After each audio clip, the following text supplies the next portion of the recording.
Bienvenue sur le podcast Virtuality, notre mission, vous informer sur l'actualité de la XR, c'est-à-dire de la réalité virtuelle, de la réalité augmentée, de la réalité mixte, des hologrammes et de toute autre forme de technologie immersive.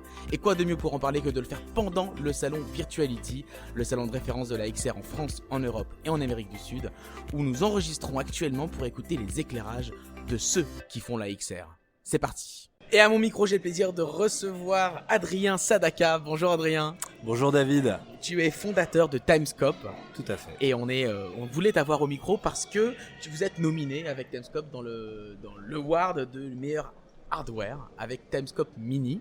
Donc c'est intéressant. Ouais. On voulait un peu comprendre l'origine de Timescope. Qu'est-ce que le nouveau Timescope Mini apporte par rapport à celui qui existait auparavant, et puis ce que vous faites concrètement autour du paysage urbain et des villes. Ok. Alors d'abord, dans un premier temps, raconte-moi l'histoire. Timescope, ça vient comment cette idée? Alors, d'abord, merci pour ton invitation. Comment est-ce que Timescope, ça vient? Au départ, il y a mon associé Basile Segalen et moi-même qui avons beaucoup voyagé ensemble ou séparément l'un et l'autre dans divers lieux culturels, et on s'est dit que sur des lieux comme Pompéi par exemple ou d'autres, finalement l'expérience pouvait être assez déceptive. Ouais. On y va pour être transporté dans l'histoire, plongé dans le passé, on voit des pierres, et à moins d'avoir un très fort pouvoir figuratif, c'est difficile de venir et de ressentir ce frisson du voyage dans le temps.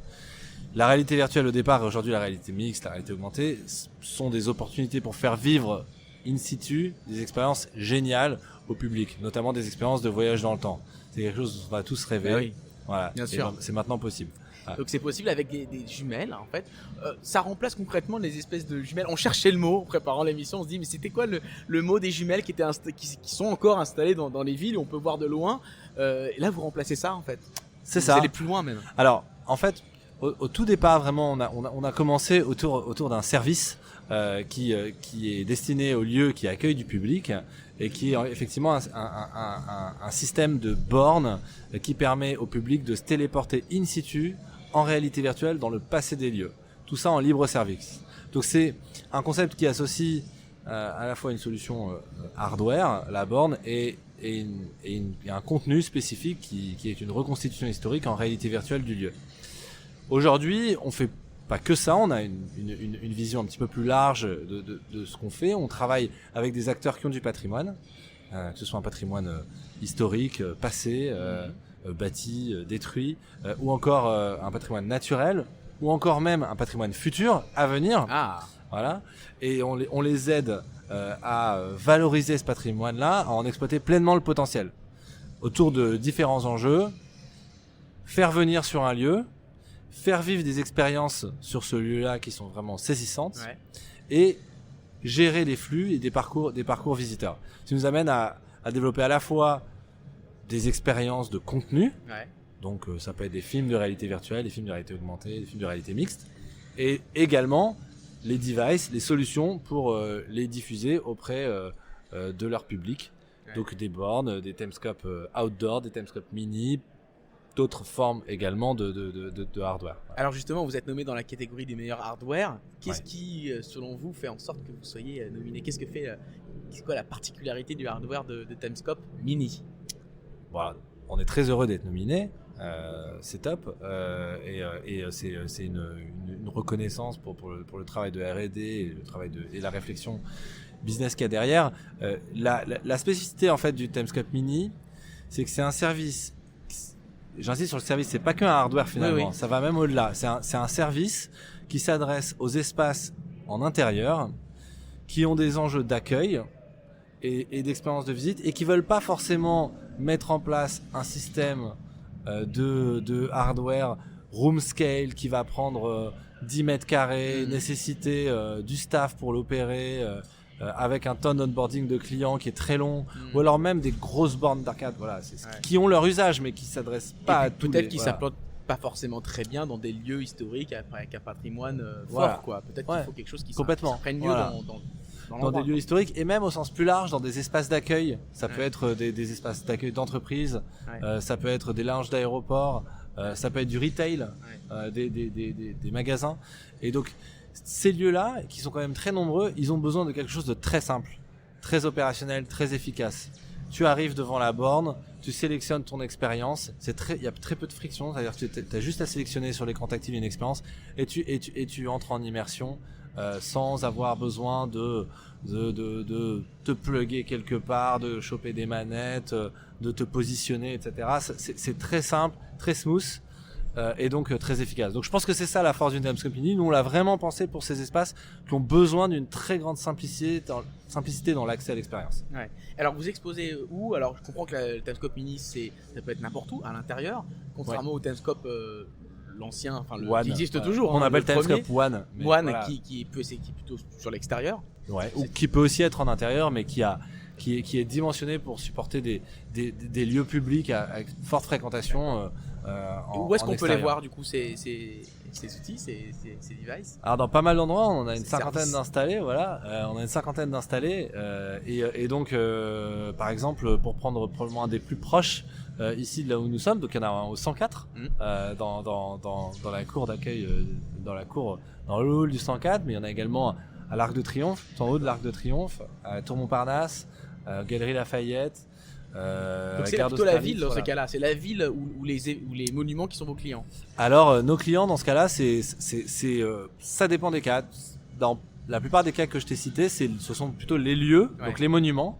Mais effectivement, en France, il y a beaucoup de lieux qui sont gérés directement ou indirectement par la ville. Typiquement, le 104 est un établissement de la ville de Paris, donc c'est souvent un interlocuteur qui revient à la ville. Et la collectivité dans son ensemble, ça peut être la communauté d'agglomération, le département, la région. Ouais. Alors du coup, votre techno, c'est centré autour de la VR, si je ne me trompe pas. Ouais. Comment vous faites pour garder à distance les autres technos, la réalité augmentée? On pourrait, avec son téléphone, très bien bouger et voir aussi une expérience dans le temps. Quel est l'intérêt? Comment vous tenez cette techno à distance? Ou alors est-ce que vous l'intégrez dans vos réflexions à venir? Je sais pas. Alors on la tient vraiment pas à distance. C'est-à-dire que au contraire, on regarde de très près l'évolution de la réalité augmentée, que ce soit sur mobile, sur tablette, sur HoloLens, sur Magic Leap, etc.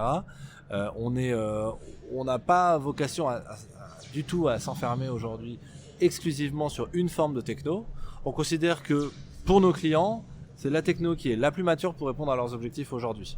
Après, tous nos contenus sont généralement développés dans une version mobile qui est activable, mais voilà, concrètement, tu fais une expérience immersive in situ en extérieur avec le mobile, ça n'a rien à voir. Voilà, t'as pas du tout la même expérience et même en intérieur, t'as beaucoup moins d'immersion. Tu es à distance avec ce support, donc forcément, c'est tout de suite moins impactant et moins fort que la VR. Mais on regarde de très près et on a complètement vocation à choisir toujours en fait la meilleure option technologique, la meilleure solution technologique par rapport aux enjeux de nos clients. Donc ok, très bien. Voilà, Timescope, c'est combien de personnes actuellement? Actuellement, on est une quinzaine. Vous êtes une quinzaine, d'accord. C'est situé à Paris. Ouais. D'accord, très bien. À Paris, ouais. Et du coup, vous êtes situé à Paris, mais je me permets de bien sûr, Adrien. On vient d'installer une borne à Londres, on en installe une la semaine prochaine à Hambourg, donc nos installations commencent à dépasser un petit peu le territoire français. J'évoquais votre lieu de base où vous travaillez, mais oui, vous faites bien de préciser, vous êtes à l'international et donc du coup ça a le vent en poupe. Un dernier mot peut-être sur ce salon. Vous exposez sur ce salon-là. Vous rencontrez des professionnels. Quels sont le niveau d'échange que vous pouvez avoir avec les différents professionnels que vous rencontrez ici? Alors moi j'adore ce salon déjà, je trouve que c'est un super salon, donc bravo aux organisateurs. Merci pour pour ce salon. Moi ce que j'apprécie énormément, c'est que je rencontre à la fois des clients ou des futurs clients et en même temps c'est une occasion très conviviale et très agréable de discuter et de faire un update avec les acteurs du marché, ceux qui sont là, les boîtes qui sont là depuis un moment, puis celles qui arrivent, qui émergent. Et c'est hyper intéressant de voir d'année en année comment ça se structure. Moi, je trouve que c'est un rendez-vous essentiel à ne pas rater. Voilà. Merci beaucoup. Merci beaucoup, Adrien, pour cet échange et bonne continuation. Merci beaucoup. Merci à toi. Je rappelle que tu es fondateur de Timescope, cofondateur avec, on va pas les oublier, et que vous êtes nominé dans la catégorie des meilleurs hardware avec Timescope Mini. Belle suite pour vous. Merci Et beaucoup. Merci de passer le patrimoine d'âge en âge comme ça. C'est beau. C'est une belle mission. Merci beaucoup. Merci à toi. Au revoir. Au revoir. Merci beaucoup pour votre écoute. N'hésitez pas à découvrir tous nos entretiens sur toutes les bonnes plateformes de podcast. À très vite sur le podcast Virtuality, le podcast qui démontre que la XR is in the air.